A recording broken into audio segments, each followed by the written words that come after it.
Hello and welcome to another episode of the Nordic Takedown podcast, where I am mimicking the start and making Jason get completely out of balance. Hello, Jason. Hello, Adam. How you doing? I'm doing good now when Daddy's in the house. Yeah, I am. I'm freaking out a little bit here because you said my trigger. You already mentioned my trigger word right now at the moment. Yeah, 40. what is that? Ooh. Did you mention 40? It was episode 40? Maybe we talked about that before there. Episode 40, yeah. We got episode 40. And I had the sudden realization last night that I am turning 40 this month. I feel old. I've had a really pain up in my shoulder as well today. I am really. It's really supposed to arrive after the 40s, but so maybe you're already. Normally, it's after the 50s, pains like this should go. I haven't had a nap at lunchtime today. Yeah. That's usually what happens the first week or two after a 40 or 30 years, and then you go back to normal and think it's at 50 or 60. So exactly. So you're gonna have a nice month. Yeah, no, I'm doing well. Preparations are in order for the celebrations, so that is good. But yeah, how are you? Yep, good. Been quite exhausted, I must say, after this weekend. A long day. Was a lot of preparation, and we had that awful drive up to the tournament.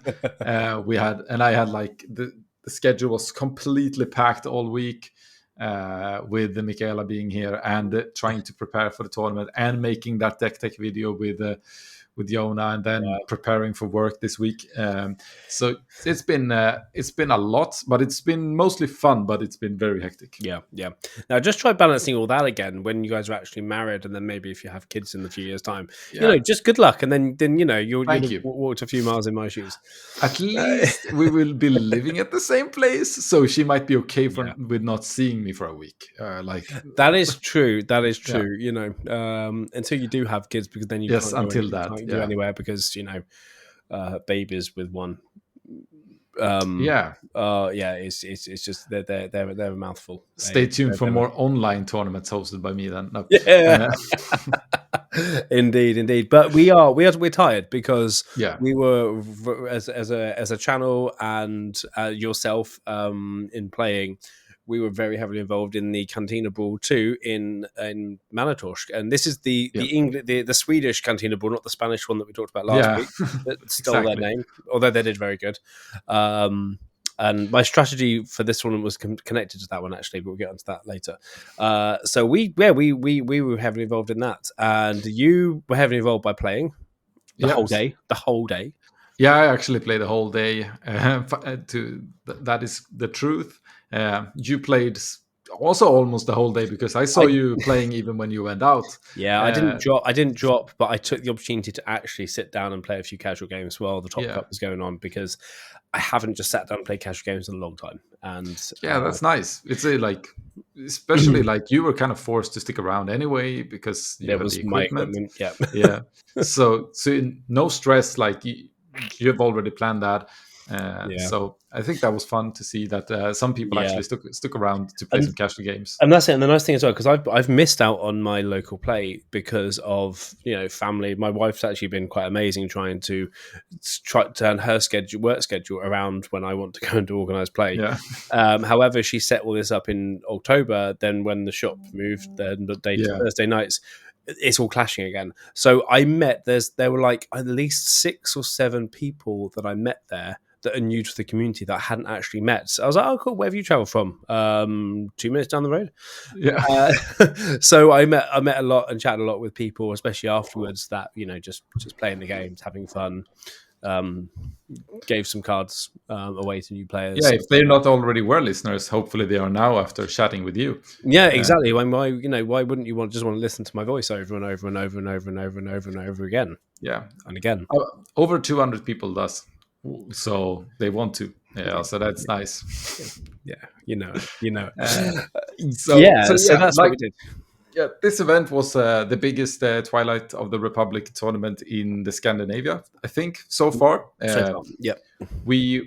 ended up being 44 people, which was nice. The store set up to make it like somewhere between 40 to 60 people, I think, was the minimum, I guess, they wanted to feel happy.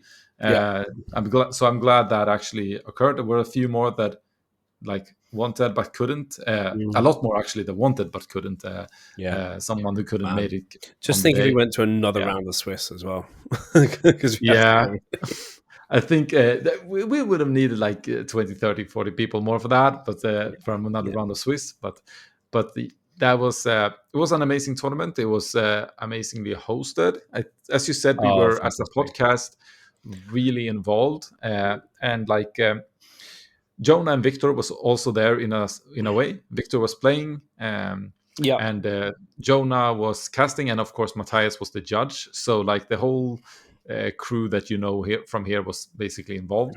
And Jonah had some amazing people showing up on the stream to co-cast with him. So shout out to Beton, Steven, Thork and Pontus that all took time of the day like to help him cast this 10-11 hour long day that it was. Of course some breaks, but I mean that is impressive from Jonah, like doing that for the podcast, just being there pretty much live the whole time, essentially taking a couple of breaks, finding people to go with, and he was pushing out, and we had a bit of a technical issue where the camera just decided to turn off just before the final, and my phone was on silent still from playing the games because we have to have our phone on silent, and I didn't turn it back on, so I didn't see him going, guys, the feed's gone, and so you were playing and I was like, hang on a second, that the screen is not showing what you guys are doing.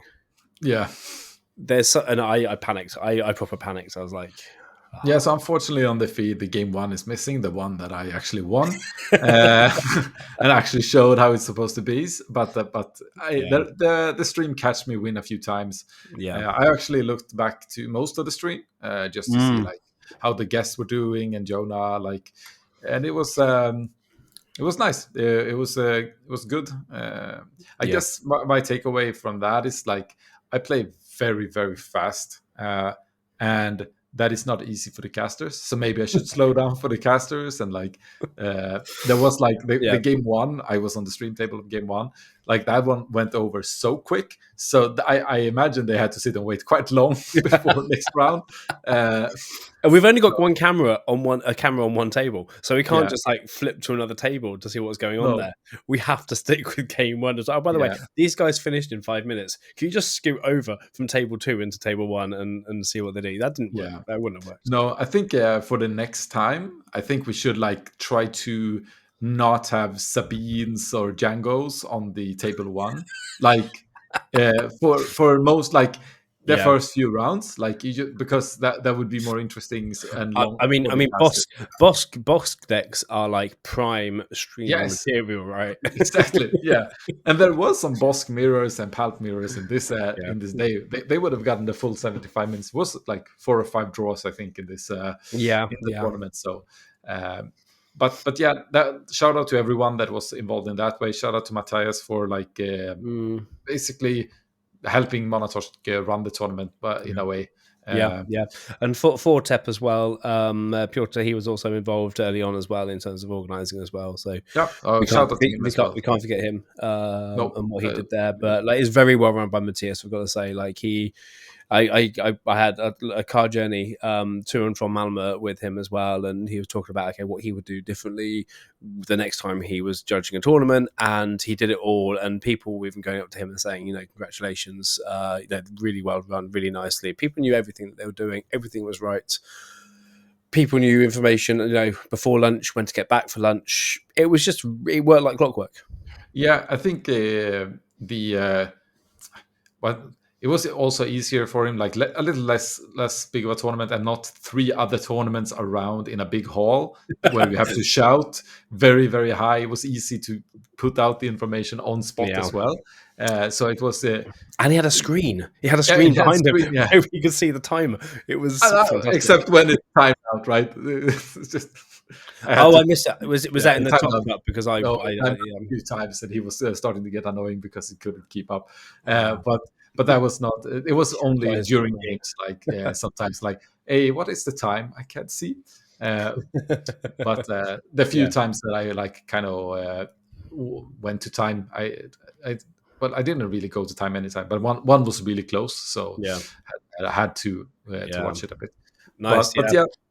yeah, and thanks for Manatorsk too. I'm not sure if you guys already knew that you were gonna get a box and the 2 boxes for Matthias I had no as like idea. kind of a No. gift for doing the setup. So Yeah, and I've shared mine in some way with Jonah as well. So we got there, and obviously you got some boxes as prizes. So yeah, like we all I went. wasn't I were a as winner. involved in setting this up No. as you guys, or making that, like, I was just what would you say, representing the team by playing uh I mean, like we have our roles, right? yeah, The guys that the three of us, the three of us that they're going to organize everything, mostly, and then Victor and Matthias, who like returning guests, and Victor is just fantastic. Like Victor's the radio guy; he's fantastic on there. You are good at the game.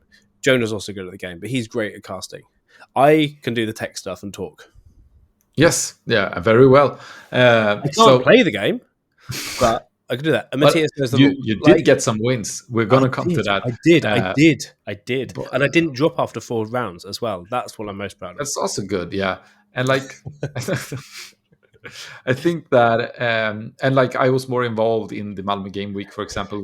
Yeah, This was like Skövde is not where I'm around, and I'm not the tech guy, so there wasn't a role for me no, no, to really you fill don't in need to that. feel seriously. You don't need to feel bad. Yeah, You I showed us don't. how to play. Yeah, yeah, kind of, except some some scenarios, but it went well.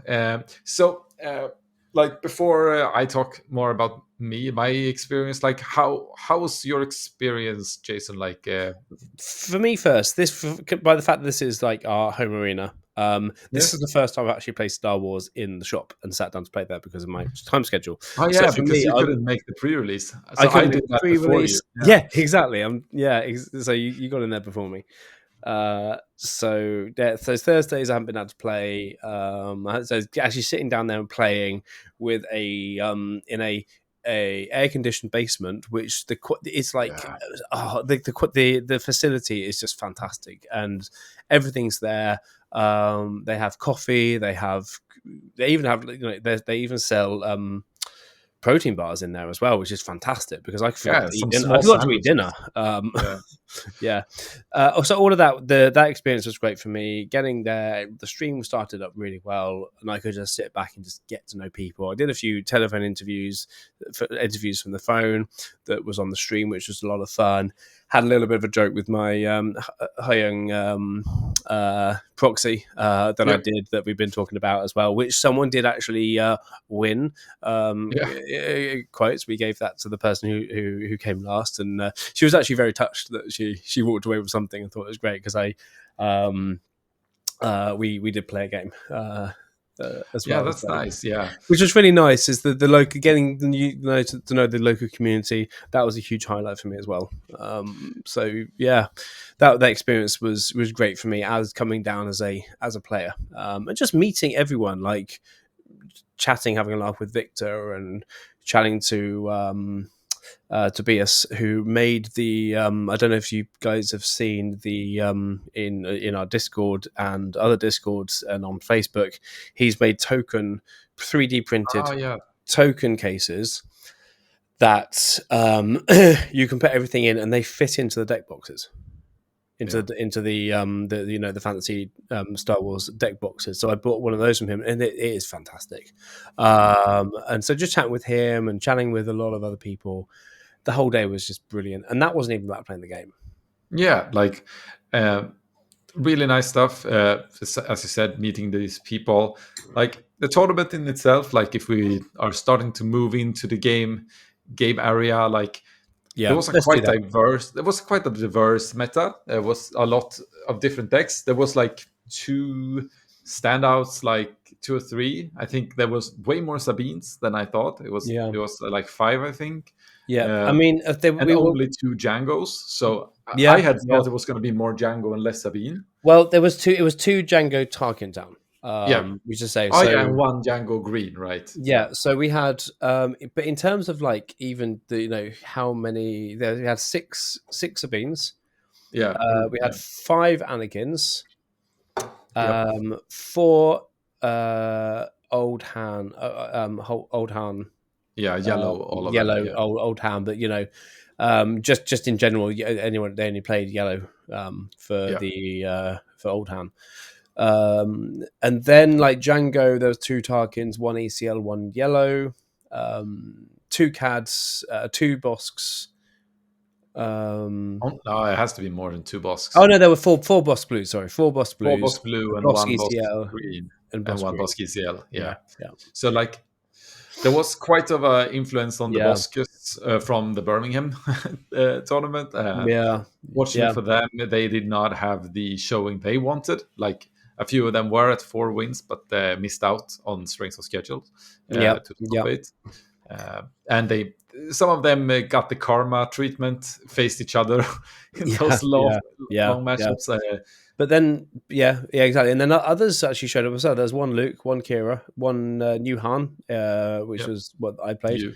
Ray, 1 Ahsoka, 1 Count Dooku, 1 Gar Saxon, 1 Quinlan. Is it just the 1 Quinlan? Yeah, Quinlan Yeah, I Voss there. think so. Yeah, there was fewer 1 Quinlan than maybe Rex as expect. well. Yeah, The Rex, which I actually lost to because I rushed, but I'll get onto that later.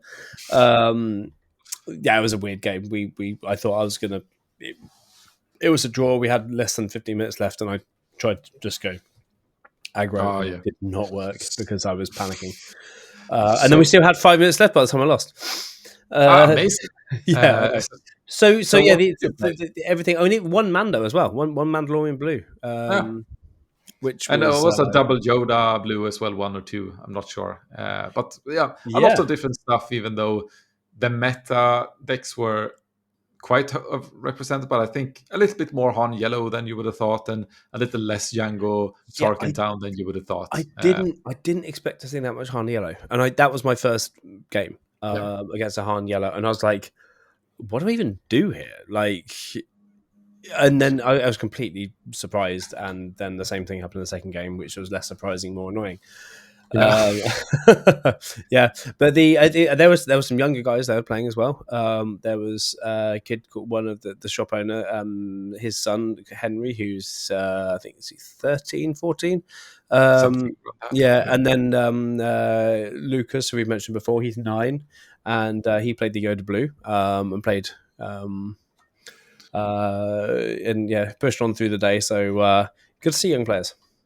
Yeah, it was really nice. It was quite diverse age thing, even though most people were middle-aged men. The kids brought the median age down quite a bit. Yeah. Wait, how are you calling middle-aged? It's either you and me or just you. That is. But yeah, you played New Han, you said, right? I played the new Han Blue, and my decision was basically panic because I've got a lot of projects at work, and it's taken a lot of focus, and so I haven't had the time to actually practice and play something. I actually thought you were going to play Thrawn. I should have done, actually, because when I was playing casually afterwards, it was actually hitting very well when I actually had the cards in hand. Yeah. And I didn't think it was actually ready up against the meta that we had. Because the local meta, I was just very aware it's very mid range. That's the thing, and as well, that's going to be, that could be difficult. But also, if I could choose between Thrawn or Han, I felt like Han Blue, especially from set 2 and in Malmö, they had more tools to deal with Sabine, and I thought there were going to be more Sabines going along. So I knew that much a bit more. But yeah, not as many as I thought. I thought there were going to be a few more as well. So I that's why I chose Han Blue, and I made a few little, I say quite a few changes, making the deck, basically taking a lot of inspiration from the Spanish Cantina Brawl 2, the Han 2 deck won that one. So I thought, well, if I take the same deck that won that Cantina Brawl, I must do well in this Cantina Brawl. It's a legit thought, since it was quite recent. Yeah, exactly. You probably still had a good deck, right? It might, yeah. like the Spanish meta might not be the same as the Swedish, exactly, and you hadn't played it in a long time, and right? and actually, having not played it was the big difference here. Like not being able to rep it, not knowing exactly what I have to do, having to think about a lot of different things, not knowing the matchups. Like I lost 0-2 the first game against a yellow Han played by a local player, and I hadn't seen him around in quite a few months actually as well. Is that a guy called Kaiser? No, a guy called Kaiser, and Kaiser. He. I was like, okay, cool. So I was just trying to see what happened, and then he pulled the DJ combo out, and so taking my thing, and then and then destroying my unit, and then playing harm 1, being ahead of the curve. Suddenly, I'm behind the curve. Yeah, and I'm thinking, oh wow, okay, and I just struggled from there.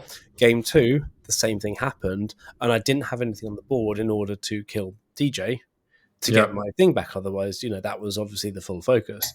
Yeah. And so just that thing in itself, I didn't have any other chance in the game. Everything was going, I was going on curve with the rest of the time, and I was just like, yeah, that was the difference. What can I do? But then there were just other decisions like, going down, having K2SO or and both K2SO and Kanan in hand. Like which making that decision, which one should I be going down now with these new cards that I have in there? Because I had the perspective, the -2/-2 perilous position. Yeah. Perilous position. I put that in there. I tried putting Kiadi Mundi in there as well. That was a mistake because I put one in there thinking that would be really nice if it worked. I never wanted to play it. It never made sense to play it. I always had that choice between that and Poe. So that was the thing. But in every game, I presented the threats, but because people know the deck, they know what the threats are, they are ready to answer those threats. And this one that they knew they were coming. And someone actually made the things, oh no, hand 2 is actually quite easy with this set because you've already put enough damage on it. By going ahead of the thing. And then I was like, okay, yeah, maybe that was a mistake. Game 2, I tried to hold out for. I didn't play slow at all, but I was just like, well, I'm not going to hurry up because I won game 1 against another Anakin Blue. So it was almost a mirror matchup. They are different, but they have a lot of. They have the base shell. Luke, K2, Kane and Luke. They have that. So. Yeah, Pillage as well, and so I did well with when I pulled Pillage, I did quite well actually, but I really tried to hold on because I was doing well in game 2. I won game 1, doing well in game 2, but I tried to just hold on and to kind of for time to run out, and there was still 2 minutes left by the time he'd finished. I even had Redemption out, healing back up again. Oh, I was so behind on the board and everything. I was like, oh man, and then the guy was like, oh. One of us just in a double loss is really boring, One of us should have just, surrendered, conceded before time, because obviously after time you can't. You have to. You can after time, but you don't have to. You cannot talk about it. No, exactly. You can't talk about it as well. So that was too late. And I was thinking, well, which one of us would then? Yeah. So that's the case. So then I played. So you drew that game, right? So I drew that game, double loss. So I was moving very quickly down the table. It doesn't count out as a double loss anymore, but it technically still is. I think it's not a win. It's not a win, that's for sure. But there is some weird. Victor was talking about those tiebreakers. Sometimes it could be better. I am not convinced yet, but no. There was some people with 4 wins, 1 draw, and 1 losses that ended up higher than people with 4 wins and 2 losses. So it's not complete garbage. No, not at all. But yeah. And then I played a Django. The green or the red? One of the red Djangos actually. Yeah, no, it was the Django ECL I played, and that was a new player that was taken along by one of the regular locals, and just student who just moved in as well. And he's been repping this deck loads. He said that he switched from Tarkin to ECL very last minute because Tarkin wasn't really working. ECL worked straight away when he switched over. It felt better to him, so he just went for it. And I got overrun in space Yeah. I did what I could to bring him down, and I think that went 0-2 actually. I just just things came out that I just couldn't deal with. Yeah, exactly. Yeah, The you lost that 2-0. Yeah. slave one, sorry, no, fire spray. Uh, that came out and made a huge difference. So that was stuff. So I had to get down to the bottom table to get my first win against an Ahsoka. Oh yeah. So that was that was the Ahsoka player. Yeah, bottom table. Yeah, Yeah. so I was on the bottom table. I think her name was Christina. Lovely, lovely person. Lovely, lovely girl. And she, we had a lot of fun. She very annoying. What was the new 7-cost red thing that has overwhelm? And red is whenever you hit the base. Oh, Aura Singh. Yeah, Aura Singh. And so she played one out. And then I killed it, and then she played another one out, and then I had to kill it, and then she played another one out. And so it just like, I was like, okay, right now I can kind of go through and try and hit base. And as we played the third one out, my face just dropped. Yeah. Oh, come on, seriously. So that happened, and then I lost to a Rex because we went 1-1, and then I was like, okay, right, I really should be winning this matchup. We've got 15 minutes left after game 2. Let's try and just go through. And I made just some play mistakes by going too fast, and then it was over with like 4.5 minutes left. So I probably didn't need to rush and should have played properly. So that's that one. And then I won the last game. Yeah, which was something. Which was something. Yeah, Count Dooku. It was a Count Dooku. Oh, the Count Dooku blue. Yeah. So that was that was that, and I learned basically feeling comfortable with your deck is just so important. Just like, exactly what are your outs, what are your stuff like that, and we talk about it all the time. But actually having that deck knowledge, the time with the deck in your hands, like you can't just pick up a good deck and go and expect to perform straight away. Not now we're in set 3. No, most people can't. At least some people, of course, can. Like just really, really good, but maybe plays a lot like other things. Then you get a feeling like. But if you have limited time, of course, you need to have some. I think that is shown by multiple people that actually like made the top cut. For example, you have the local Jonathan. Yes, he has been playing green red villainy.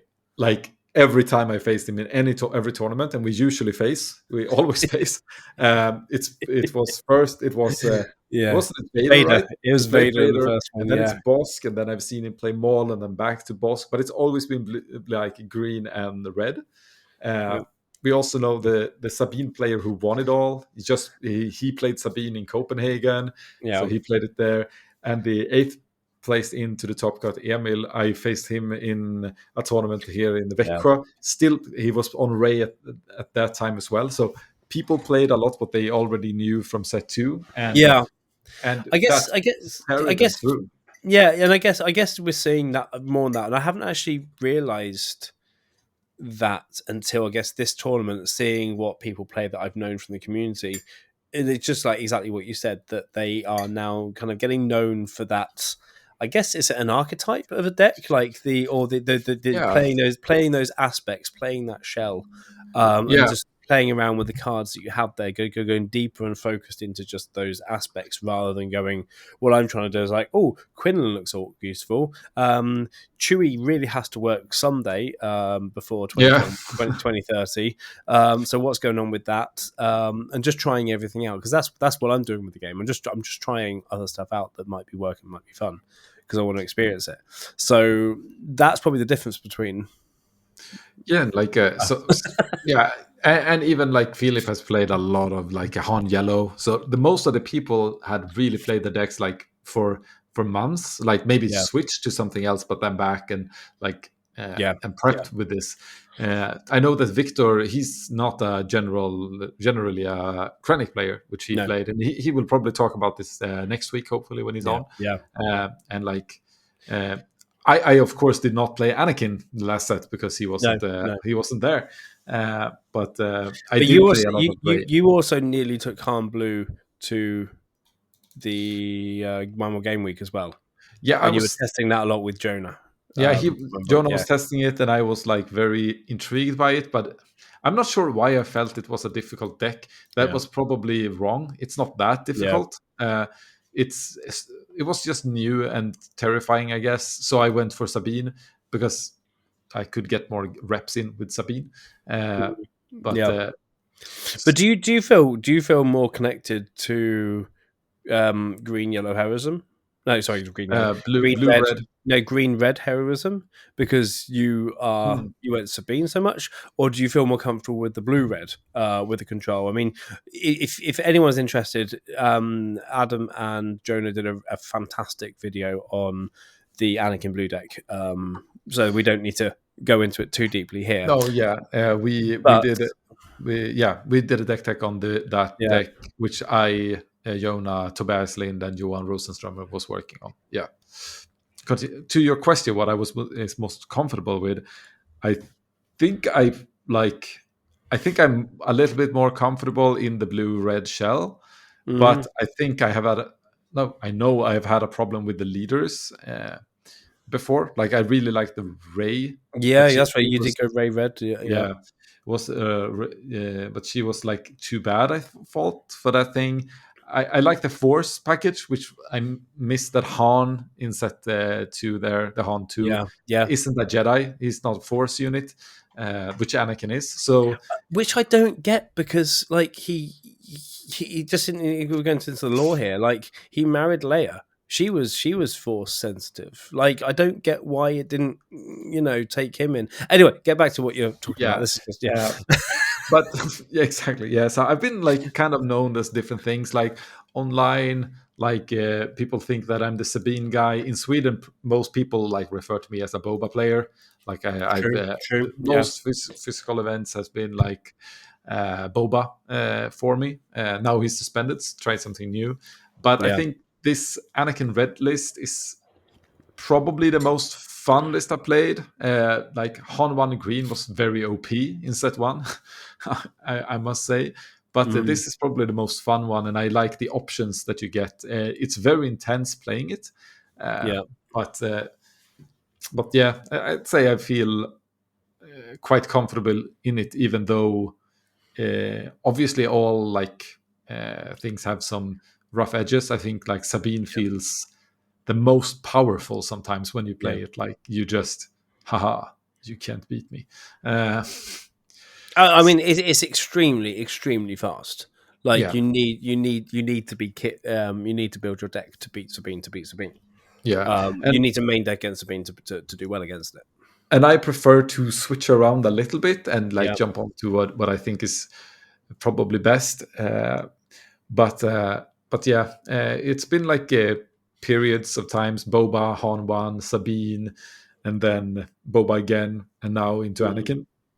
I think I got very intrigued by Boss Green after this weekend. I think that is a really, really good deck. If I think it can be I didn't see what was tweaked a Boss bit. Green just in like a 2 minute thing. What was Boss Green doing? Because I never got the pleasure of going up against Boss Green. It was a long game. It would have been a long game, obviously. But what was Yeah, that yeah. doing? So basically, Boss Green plays around with the bounties quite a bit and Hmm. tons of ramp. That is the thing. Like he Okay. played 8 ramp cards in the deck. Can run 9 if you want. Uh, Oh, which okay. is very good into mid range and control. Like getting ahead and play bigger threats for people to deal with.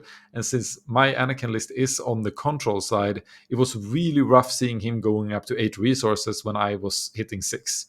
Mm. Dealing with walkers, like if he went first, he had a walker when I had not having the chance to flip Anakin yet. Those Oh, things were really tough. yeah. And like that was like it was interesting because it was a matchup I thought I was favored in until I played it, and I won the matchups 2-1 both of them. But I think if you tweak that deck a little bit, then Yeah. maybe What did you do? What did you do to beat that? Then, what was your strategy to actually beat that?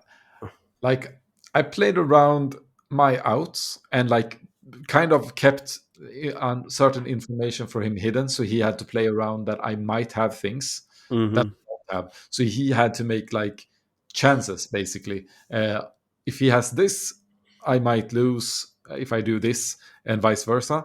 And when he made the wrong call, basically, sometimes I could punish it.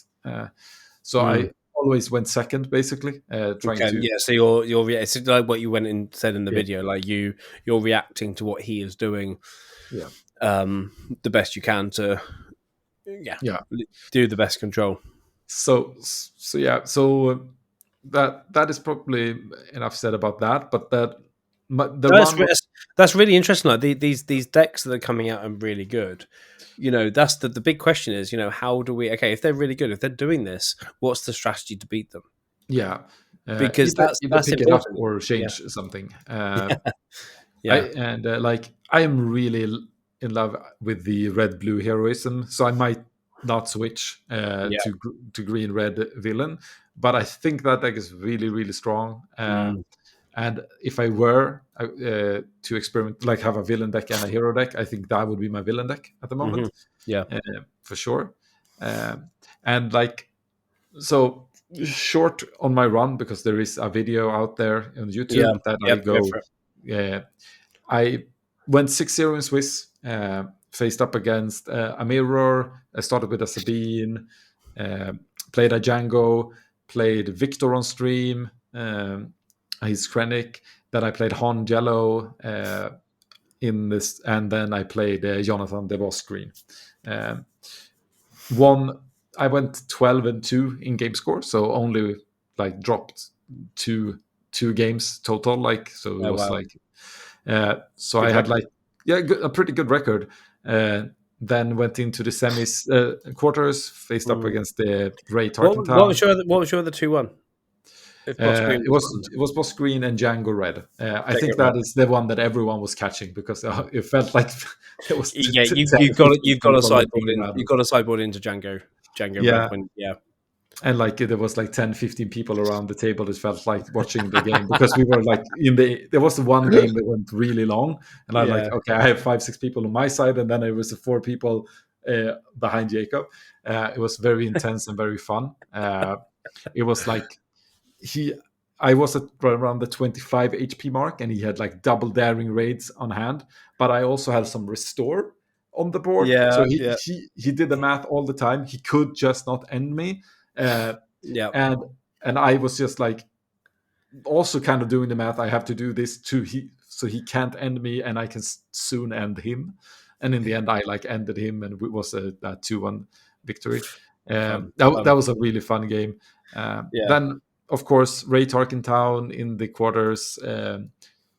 I faced the Boss Green again in semis, and then I've lost the final to Sabine. It's all. Most of the games I was on stream 4 or 5 times, I can't remember. So there is a lot of games on the YouTube channel to watch it, and then there is for like what would you say, like my video about the run, and I talk a little bit more about the details and maybe changes that I wanted to do to the deck and stuff like that. There is like, for example, I've already removed top target from the sideboard. That did not work. I saw you playing that, because that was the first card I took out of my hand blue. Yeah, it just didn't feel relevant anymore in this set. It's too slow. Yeah, too slow. It didn't feel relevant at all, and it was very easy to bring that out and bring in the perilous position. I have more removal now instead in the sideboard to fill that slot. So that's unfortunate. But that's good. Other than that, like the top 8 was basically, there was 8 different decks, which is pretty cool. In my opinion, there is like Ray Tarkentown. No, okay, it wasn't 8 different decks. Sorry, it was 2 Anakin Blue. Me and my friend Johan that won the exact same list, except 2 cards in the sideboard. We made the top cut both. He went 7 and I first. Then it was like 1 Sabine, 1 Django, 1 Krennic, 1 Boss Green, and the Ray Tarkentown.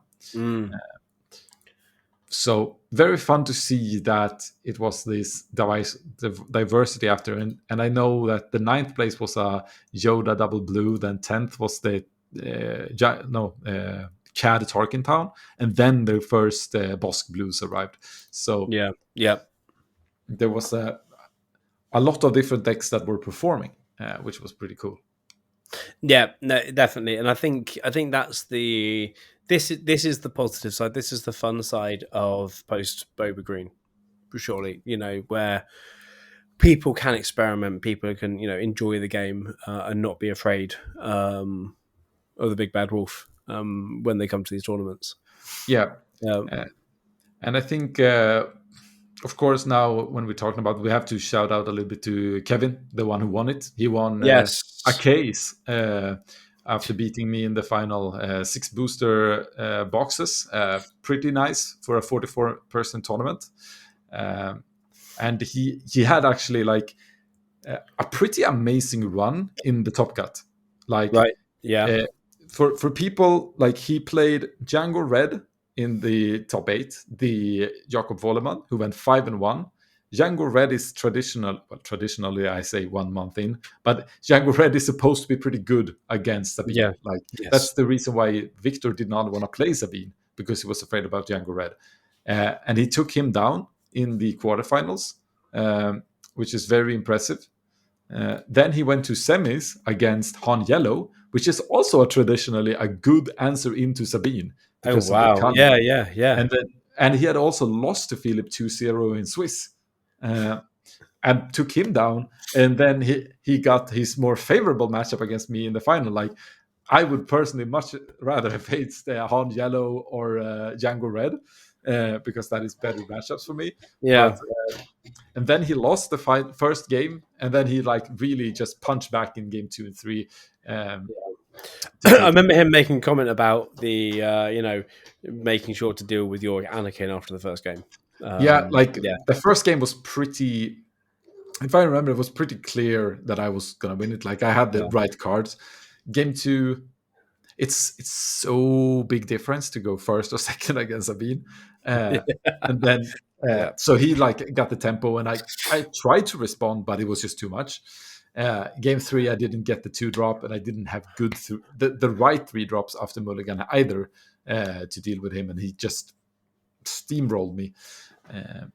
But so that was sad. Like, having dropped 2 individual games like all day, basically 3 in like 7-8 series, and then dropping 2 in the one always sucks. But it was fun. It was a revenge matchup for him, I guess. I did beat him in Copenhagen, but he still ended up further than me in that tournament anyway. So he took the other route to the semi. But yeah, so huge congratulations to Kevin from Stockholm, and good job of the Stockholm Uppsala crew. They came with aggro basically to Manatorsk, and like they did some good performances. It was 4 of 8 were from the Uppsala, Stockholm, and the other 3 of us were from Småland, and then there was 1 local. No, of course, yeah. Which was good to see that there were some local players in there, because we have a strong community, and we have some strong players as well, and seeing that those strong players going up against the rest of the strong players from Sweden as well, and just seeing that was just really, really fun to see. Shout out to the Stockholm Uppsala community. They have a lot of good players with different in different archetypes. They have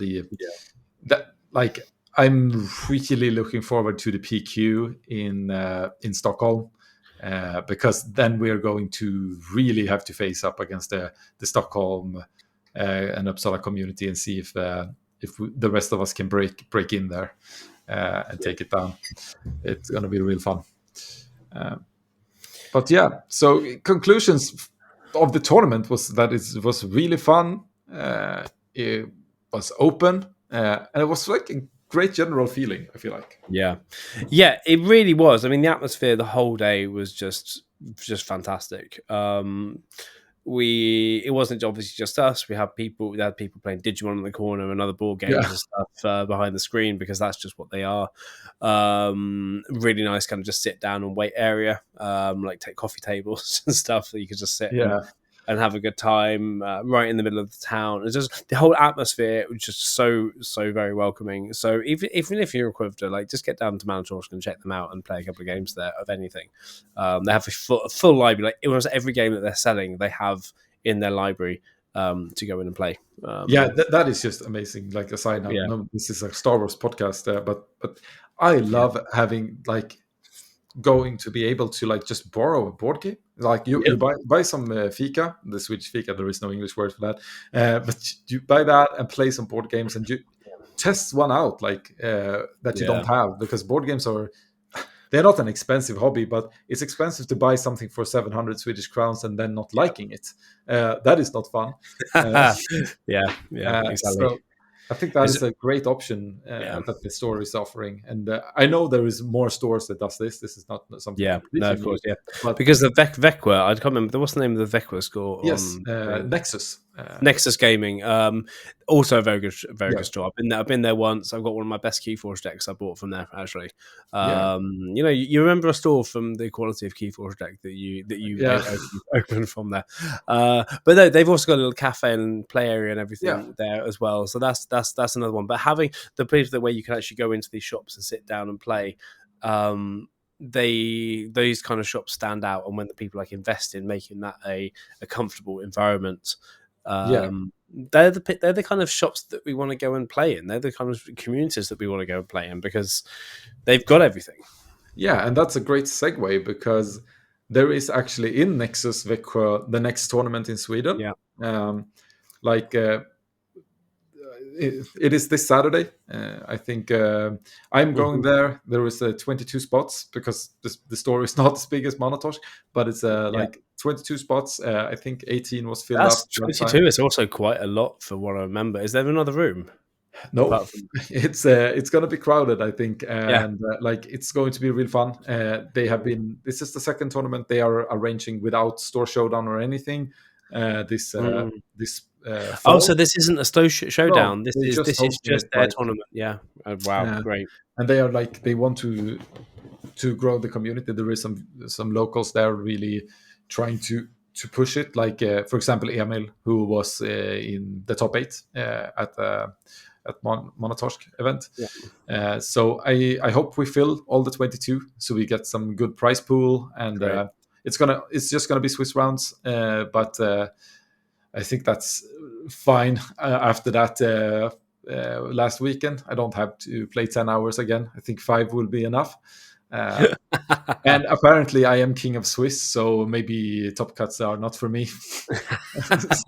I think finals are something you struggle with, because you get to finals and then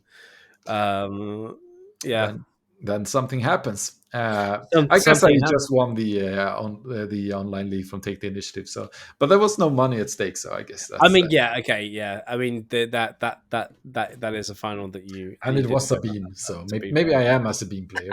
But I the whole time in the back of my head, should I have just bought Leia and just added like Andor and something else and a couple of like a Unirun or something like that to make it I think a little bit quicker. But you should just have, when you haven't played a lot, you should just have brought your Shui. You have played a lot of Shui. Yeah, seriously, I'm building another version of Chewie. I'm building 2 versions of Chewie at the moment. We haven't done Chewie update in ages. So we can get this either a Force Jedi Chewie. With like Ahsoka and Plo Koon and Luke and stuff like that. Yeah, yellow is a lot of better stuff now than you started in set 1. Because you got the ambush thing, so you can actually bring out your Sentinel stuff with ambush, hoping it survives. Then it's still you've done some damage, and then it's still there doing its Sentinel thing. Yeah. So there's an Underworld version I'm looking at, and then there's the Force version. Because Underworld there's more Underworld cards now, so that's going there. I haven't, so I have not forgotten Chewie. However, I would also be interested. This is a shout out to anyone who does enjoy playing Chewie. I've been quite inspired by. I think you guys used it doing the Anakin video that you and Tobias Yeah. Oh, yeah. Tobias and Jonah and stuff, and you guys have been talking about it and discuss what would be good. I'm interested in creating a little group like this to make Chewbacca great again. Yeah. Okay, just to make him great, I guess. Just to make him great. Yeah. I would really like if you you got that group and you could make a deck for the PQ season. PQ season in yeah.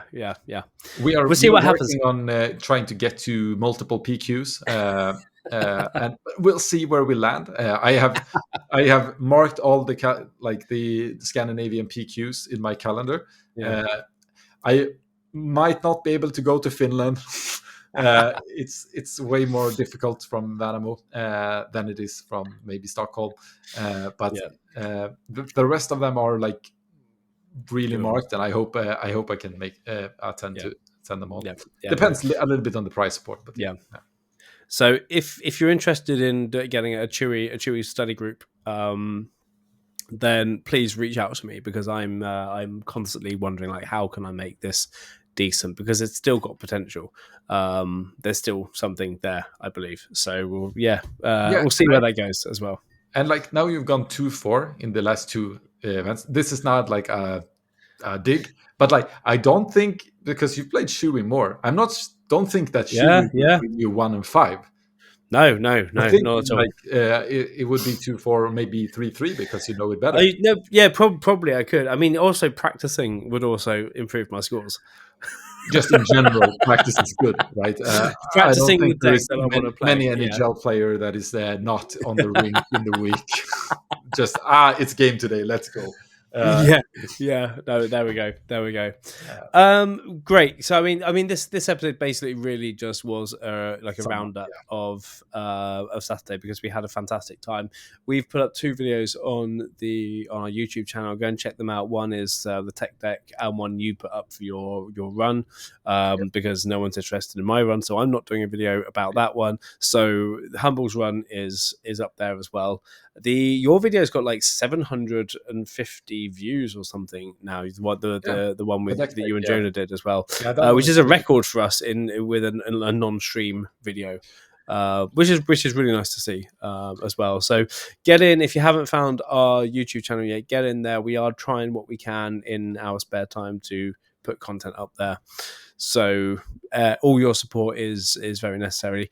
If you're interested, if you're a local team, if you're interested in us, maybe streaming your event as well, get in touch with us. We'll see what we can come up with as well, because it's something that I think we're getting okay with. Now. And we have a few playmats left. If anyone is going to Växjö and wants one, just be in touch, and then don't forget to like. Subscribe, and even if you want to not support us by buying the playmat, but just support us with some money or stuff, that Patreon is always a possibility, and that goes a long way. Encouragement, and comment on the stuff we do. Say great job, I don't agree, stuff like that.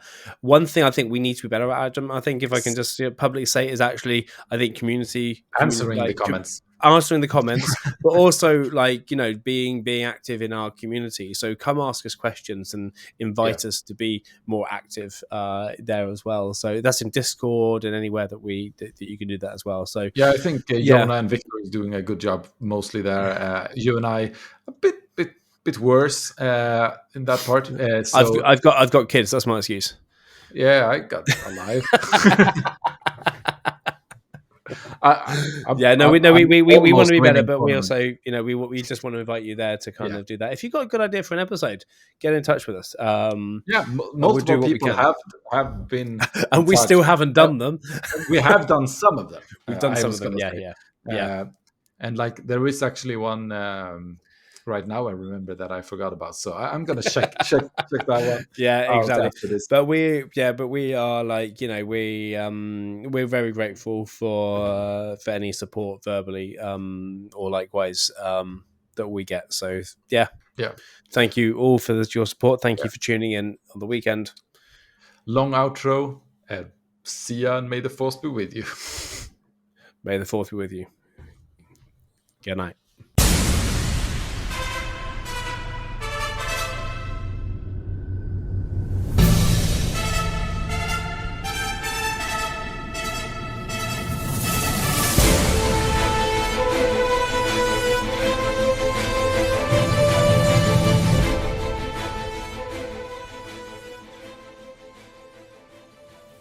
Did I say May the 4th?